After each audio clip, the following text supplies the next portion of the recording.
Hello every one, product designing software ആയ solid sheet metal ട്യൂട്ടോറിയലിലേക്ക് എല്ലാവർക്കും സ്വാഗതം. ഇന്ന് നമ്മൾ പഠിക്കാൻ പോകുന്നത് ഗ്ലോബൽ വേരിയബിൾസിനെ പറ്റിയിട്ടാണ്.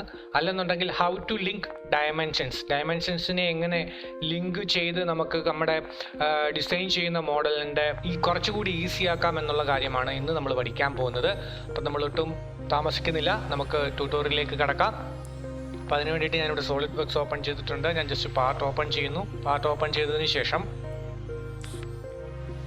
ഞാനിവിടെ ഏതെങ്കിലും ഒരു പ്ലെയിൻ സെലക്ട് ചെയ്യുകയാണ്. ജസ്റ്റ് റൈറ്റ് പ്ലെയിൻ സെലക്ട് ചെയ്തു, അതിൽ സ്കെച്ച് കൊടുക്കുന്നു.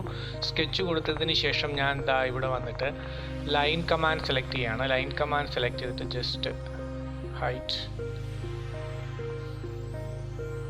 ഓക്കെ, ഒരു സ്കെച്ച് അല്ലെങ്കിൽ ഒരു എൻറ്റിറ്റി വരച്ചു. അതിനുശേഷം ഞാൻ അതിനകത്ത് ഡയമെൻഷൻസ് അപ്ലൈ ചെയ്യുകയാണ്. ഏകദേശം ഇതൊരു 12, 5, 2.5. ഓക്കെ, ഡയമെൻഷൻസ് അപ്ലൈ ചെയ്തു. ഇങ്ങനെയാണ് നമ്മൾ ഇതുവരെ ചെയ്തുകൊണ്ടിരുന്നത്.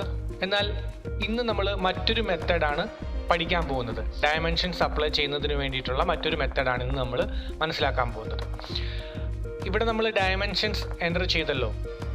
അപ്പോൾ ആ എൻ്റർ ചെയ്യുന്നതിന് മുൻപായിട്ട് നമ്മൾ ഈക്വൽ ടു ഇടണം. ഈക്വൽ ടു, അപ്പോൾ അതായത് ഈ കാണുന്ന ഡയഗ്രാം എന്ന് പറയുന്നത് ഞാൻ ക്രിയേറ്റ് ചെയ്യാൻ പോകുന്ന മോഡലിൻ്റെ ഹാഫ് സെക്ഷനാണ്. ഓക്കെ, സോ ഞാൻ ഇതിനെ വിഡ്ത്ത് എന്നും പറഞ്ഞിട്ട്, ഈക്വൽ ടു എന്ന് പറഞ്ഞിട്ട് വിഡ്ത്ത് എന്ന് പറഞ്ഞ് ടൈപ്പ് ചെയ്യുന്നു. ജസ്റ്റ് എൻ്റർ അടിക്കുന്നു. അപ്പം ഇവിടെ create new global variable named with width എന്നും പറഞ്ഞ് ചോദിക്കും. അപ്പോൾ നമ്മൾ യെസ് കൊടുക്കണം. അപ്പോൾ ഇവിടെ ഒരു ഗ്ലോബിൻ്റെ സിമ്പൽ വരും. ഗ്ലോബിൻ്റെ സിമ്പൽ വന്നു കഴിഞ്ഞപ്പോഴത്തേക്കും നമുക്ക് ഇവിടെ നമ്മുടെ ഡയമെൻഷൻസ് എൻ്റർ ചെയ്ത് കൊടുക്കണം. ഇവിടെ ഓൾറെഡി ഡിഫോൾട്ടായിട്ട് വന്നിട്ടുണ്ട്. അല്ലെങ്കിൽ ഇവിടെ എൻ്റർ ചെയ്ത് കൊടുക്കാം. അതിനുശേഷം നമ്മൾ ഓക്കെ കൊടുക്കുക. ഓക്കെ കൊടുക്കുമ്പോഴത്തേക്കും എന്താ ഇവിടെ ആയിട്ടൊരു സിഗ്മയുടെ സിമ്പൽ വന്നിട്ടുണ്ട്. ഓക്കെ, ഈ സിഗ്മയുടെ സിമ്പൽ എന്ന് പറഞ്ഞു കഴിഞ്ഞാൽ ഇതൊരു ഗ്ലോബൽ വേരിയബിൾ ആയിട്ടാണ് ഡിക്ലെയർ ചെയ്തിരിക്കുന്നത് എന്നാണ് അതിൻ്റെ അർത്ഥം. ഗ്ലോബൽ വേരിയബിൾ എന്ന് പറഞ്ഞു കഴിഞ്ഞാൽ, അതായത് നമ്മൾ സി പ്രോഗ്രാമിങ്ങിലും അങ്ങനെയുള്ള പല എൻജിനീയറിംഗ് മേഖലകളിലെ പല ഇതിലും നമ്മൾ ഓൾറെഡി പഠിച്ചിട്ടുണ്ടാവും വേരിയബിൾ എന്ന് പറഞ്ഞ ഒരു കൺസെപ്റ്റ്. അതായത് വേരിയബിൾ എന്ന് പറഞ്ഞു കഴിഞ്ഞാൽ ഒരു മെമ്മറി ലൊക്കേഷനാണ്. അല്ലെന്നുണ്ടെങ്കിൽ ഒരു പർട്ടിക്കുലർ ലൊക്കേഷൻ, അല്ലെങ്കിൽ പർട്ടിക്കുലർ നെയിം, അല്ലെങ്കിൽ ഒരു ജസ്റ്റ് ഒരു ബക്കറ്റ് പോലെ എന്ന് വേണമെങ്കിൽ നമുക്ക് കൺസിഡർ ചെയ്യാം. അതായത് ഇൻഫർമേഷൻ അല്ലെങ്കിൽ കണ്ടന്റിനെ ഉൾക്കൊള്ളുന്ന ഒരു എൻക്ലോഷർ അല്ലെങ്കിൽ ഒരു ബക്കറ്റ് എന്ന് വേണമെങ്കിൽ നമുക്കതിനെ മനസ്സിലാക്കാം. അപ്പോൾ ആ ബക്കറ്റിനകത്തേക്ക് നമ്മൾ ഇടുന്ന കണ്ടന്റ് അല്ലെങ്കിൽ ഇടുന്ന വാല്യൂസ് ഡിഫറെൻ്റ് ആകുന്നതിനനുസരിച്ചിട്ട് ആ ഒരു ബക്കറ്റിൻ്റെ പ്രോപ്പർട്ടിയും ഡിഫറെൻ്റ് ആകും. ഓക്കെ, അതായത് ഇപ്പോൾ എ എന്ന് പറഞ്ഞ ഒരു വേരിയബിൾ ഉണ്ടെന്ന് വിചാരിക്കുക. അല്ലെങ്കിൽ ഇപ്പോൾ നമ്മളിവിടെ വിഡ്ത്ത് എന്ന് പറഞ്ഞ വേരിയബിളാണ് എടുത്തിരിക്കുന്നത്. അപ്പോൾ വിഡ്ത്ത് എന്ന് പറഞ്ഞ വേരിയബിളിൽ നമ്മൾ ഇട്ടിരിക്കുന്ന കണ്ടന്റ് എന്ന് പറയുന്നത് 12 എന്ന് പറഞ്ഞിട്ടുള്ള കണ്ടന്റ് ആണ്.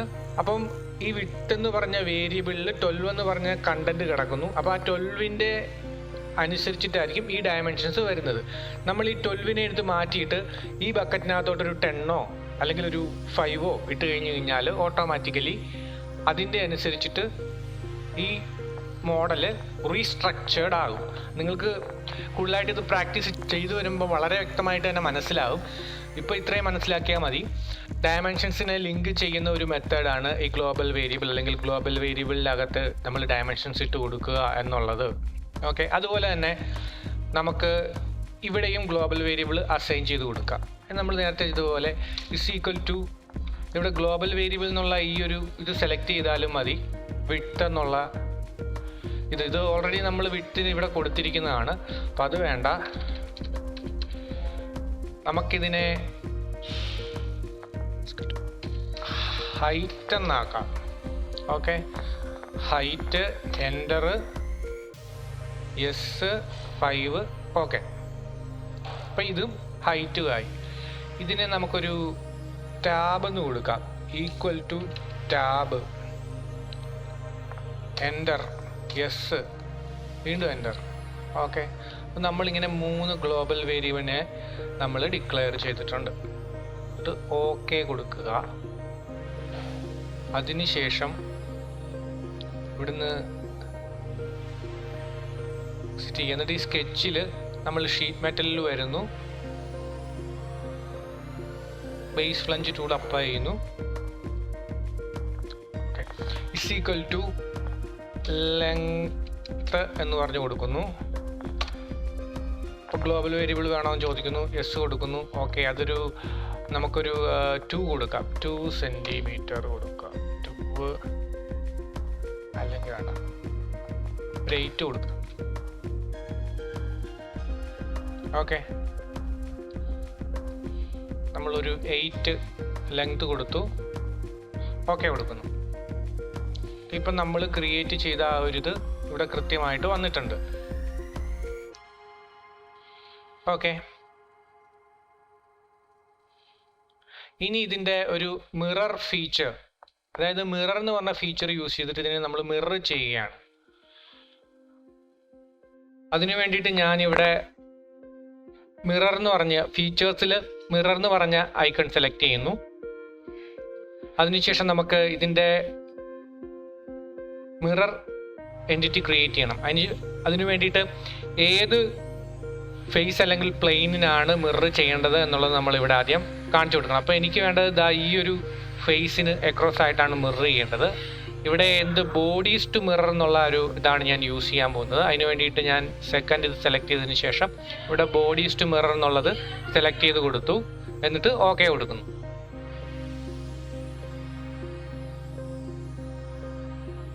സെലക്ട് ചെയ്ത് കൊടുത്തപ്പോഴത്തേക്കും നമുക്ക് അത് മിററായിട്ട് വന്ന് കിട്ടിയിട്ടുണ്ട്. ഇനിയാണ് ഇക്വേഷൻസിൻ്റെ പ്രാധാന്യം, അല്ലെന്നുണ്ടെങ്കിൽ ഇക്വേഷൻസിൻ്റെ അല്ലെങ്കിൽ വേരിയബിൾസിൻ്റെ പ്രാധാന്യം വരുന്നത്. അപ്പം നമ്മളിവിടെ ഓൾറെഡി ഒരു വേരിയബിൾ ആയിട്ടാണ് നമ്മളുടെ ഡയമെൻഷൻസ് എൻ്റർ ചെയ്ത് കൊടുത്തിരിക്കുന്നത്. അപ്പോൾ ആ വേരിയബിൾസിനെ മോഡിഫൈ ചെയ്യുന്നതിന് വേണ്ടിയിട്ട് ഇവിടെ ഇക്വേഷൻസ് എന്ന് പറഞ്ഞിട്ടുള്ള ഈ ഒരു ഇതിൽ വരിക. ഈ ഒരു ഇതിൽ വന്ന് ക്ലിക്ക് ചെയ്യുമ്പോഴത്തേക്ക് നമുക്ക് ഇവിടെ ഓട്ടോമാറ്റിക്കലി കാണാൻ സാധിക്കും ഏതൊക്കെയാണ് എന്നുള്ള അതിൻ്റെ വേരിയബിൾസ് ഏതൊക്കെയാണ്. ഇവിടെ റൈറ്റ് ക്ലിക്ക് ചെയ്തിട്ട് മാനേജ് ഇക്വേഷൻസ് എന്നുള്ളതിൽ ക്ലിക്ക് ചെയ്യുക. ക്ലിക്ക് ചെയ്ത് കഴിയുമ്പോഴത്തേക്കും നമുക്ക് എക്സൽ ഫയലായിട്ട് നമുക്ക് അതിൻ്റെ ഡീറ്റെയിൽസ് എല്ലാം വരും. അപ്പോൾ ഇതിനകത്ത് നമ്മൾ മാനുവലായിട്ട് ഇപ്പം എഡിറ്റ് ചെയ്ത് കൊടുക്കുക. അതായത് എനിക്കിപ്പോൾ 12 വേണ്ട, എനിക്കൊരു 10 മതി. അതുപോലെ തന്നെ ഇവിടെ ഇപ്പം ഒരു 8 ഞാൻ ക്രിയേറ്റ് ചെയ്ത് കൊടുക്കുകയാണ്. 8 ഡയമെൻഷൻസ് വേണം. ടാബിന് വന്നിട്ടൊരു 5 ഇരുന്നോട്ടെ. 5 സെലക്ട് ചെയ്ത് കൊടുത്തു. ലെങ്ത്ത് സെയിം അത് തന്നെ. ഇത്രയും നമ്മൾ എൻ്റർ ചെയ്ത് കൊടുത്തതിന് ശേഷം അപ്പോൾ ഇവിടെ ഈ ക്രിയേറ്റ് ചെയ്തിരിക്കുന്ന എല്ലാം വേരിയബിൾസ് ആണ്. അപ്പോൾ ഈ വേരിയബിൾസിൻ്റെ അകത്തോട്ട് നമ്മൾ ഏതൊക്കെ വാല്യൂ ഇട്ട് കൊടുക്കുന്നു അതിനനുസരിച്ചിട്ട് ഇവിടെ നമ്മളുടെ മോഡൽ ഓട്ടോമാറ്റിക്കലി റീമോഡിഫൈ ആയിക്കോളും. എന്നിട്ട് ജസ്റ്റ് ഓക്കെ കൊടുത്തു കഴിഞ്ഞാൽ നിങ്ങൾക്ക് ഇവിടെ കാണാം നമ്മളുടെ വേരിയബിൾസിൻ്റെ വാല്യൂസിനനുസരിച്ചിട്ട് നമ്മളുടെ ഡിസൈൻ ഓട്ടോമാറ്റിക്കലി മോഡിഫൈ ആയിരിക്കുന്നത്. അപ്പോൾ ഇതൊരു വളരെ പ്രധാനപ്പെട്ട ഒരു ഫെസിലിറ്റി ആണ്. കാരണം നമുക്ക് ഒരു പ്രാവശ്യം ആദ്യമേ തന്നെ മോഡൽ ക്രിയേറ്റ് ചെയ്യുന്ന സമയത്ത് ഈ ഒരു രീതിയിൽ ക്രിയേറ്റ് ചെയ്ത് കഴിഞ്ഞാൽ ഒരു പ്രാവശ്യം ക്രിയേറ്റ് ചെയ്ത ആ മോഡലിൽ നിന്ന് ഒത്തിരി ഡിഫറെൻറ്റ് കൈൻഡ്സ് ഓഫ് മോഡലുകൾ നമുക്ക് ഇവിടെ ഇക്വേഷൻസിലെ ഈ എക്സൽ ഫയലുകൾ മോഡിഫൈ ചെയ്യുന്നത് വഴി നമുക്ക് ക്രിയേറ്റ് ചെയ്തെടുക്കാനായിട്ട് സാധിക്കും. ഓക്കെ, അപ്പോൾ ഞാൻ മറ്റൊരു എക്സാമ്പിൾ കൂടി കാണിച്ചു തരാം. ഇതിപ്പോൾ 15 കൊടുക്കുന്നു. 15 ടാബ് 15 10 മതി. 10 ലെങ്ത് വേണമെങ്കിൽ കൂട്ടാം, ഒരു 10 കൂട്ടാം. കൂട്ടി കഴിഞ്ഞ് ഓക്കെ കൊടുത്തു കഴിയുമ്പോഴത്തേക്കും വീണ്ടും നിങ്ങളിവിടെ നോക്കിയാൽ കാണാം നിങ്ങൾ എൻ്റർ ചെയ്ത് കൊടുത്ത ആ ഒരു ഡയമെൻഷൻസിൻ്റെ അനുസരിച്ചിട്ട് ഇവിടെ നമ്മുടെ മോഡൽ വീണ്ടും റീമോഡിഫൈ ആയിരിക്കുന്നത് കാണാം. അപ്പോൾ ഇതാണ് മെയിനായിട്ടും വേരിയബിൾ എന്നതുകൊണ്ട് ഉദ്ദേശിക്കുന്നത്. അപ്പം ഇന്ന് പഠിപ്പിച്ച ക്ലാസ്സിൽ വ്യക്തമായി മനസ്സിലായി എന്ന് വിശ്വസിക്കുന്നു. വീഡിയോ ഇഷ്ടമായെങ്കിൽ തീർച്ചയായും ലൈക്ക് ചെയ്യുക, കമൻറ്റ് ചെയ്യുക, അതോടൊപ്പം സബ്സ്ക്രൈബ് ചെയ്യുക. പഠിക്കാൻ താല്പര്യമുള്ള മറ്റുള്ളവരിലേക്ക് ഈ വീഡിയോ എത്തിച്ചു കൊടുക്കുക എന്ന് പറഞ്ഞുകൊണ്ട് ഞാൻ ഇന്നത്തെ വീഡിയോ ഇവിടെ അവസാനിപ്പിക്കുകയാണ്. മറ്റൊരു വീഡിയോയിൽ കാണുന്നതുവരെ എല്ലാവർക്കും നന്ദി, നമസ്കാരം.